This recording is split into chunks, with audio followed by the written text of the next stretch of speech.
Hi, this is Steph with Belladonna Dyes, and today we're going to make a pink and gray spiral.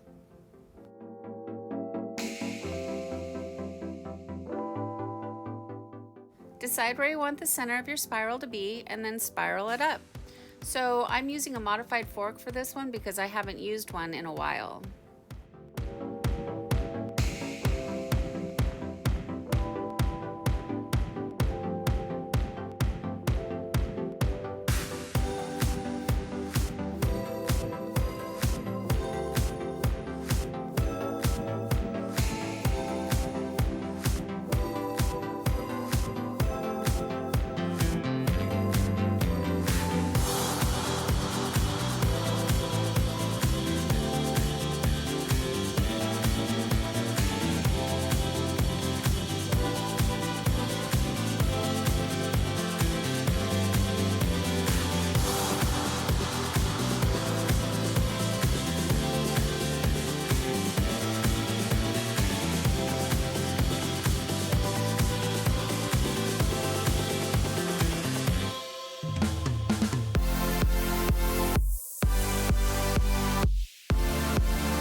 Once you have it all spiraled up the way you want it, secure it with rubber bands or kite string, whichever you prefer.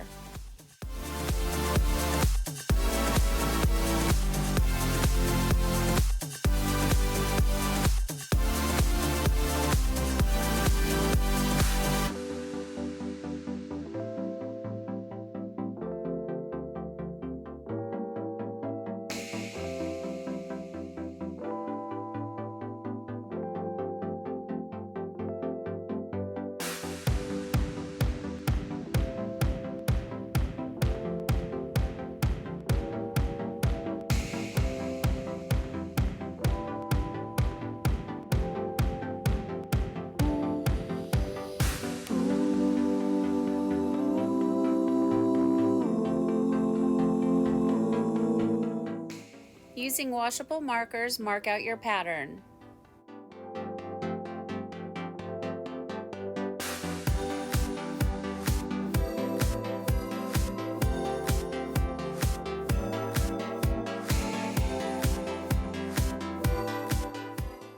Now the fun part, we get to add the dye.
This project has a black back, and when adding your black you want to move quickly and you want to make sure not to oversaturate.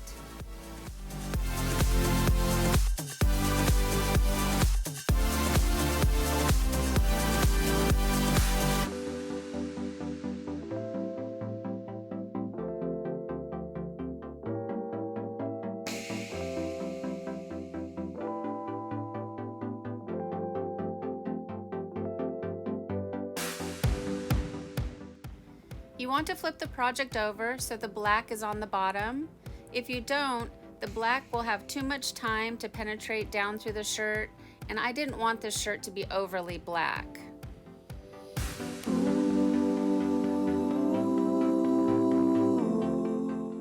It's been 24 hours and now it's time for the rinse out.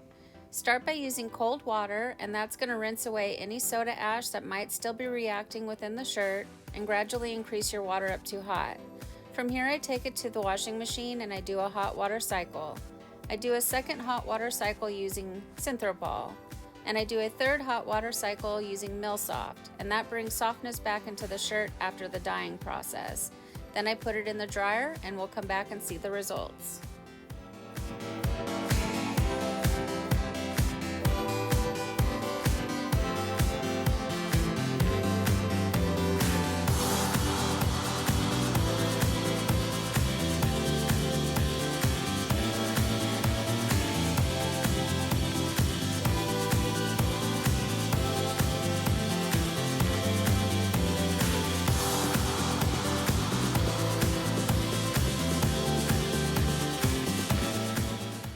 Here it is, guys. Here's our shirt after it's been washed and dried, and I love this shirt.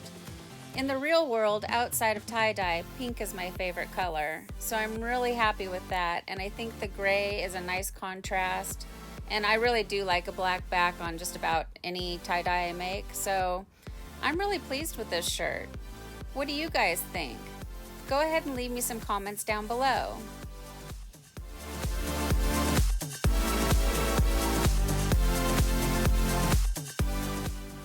Thank you so much for watching. Please don't forget to subscribe, leave a thumbs up, and click the bell for future notifications. And remember, have fun tie-dyeing.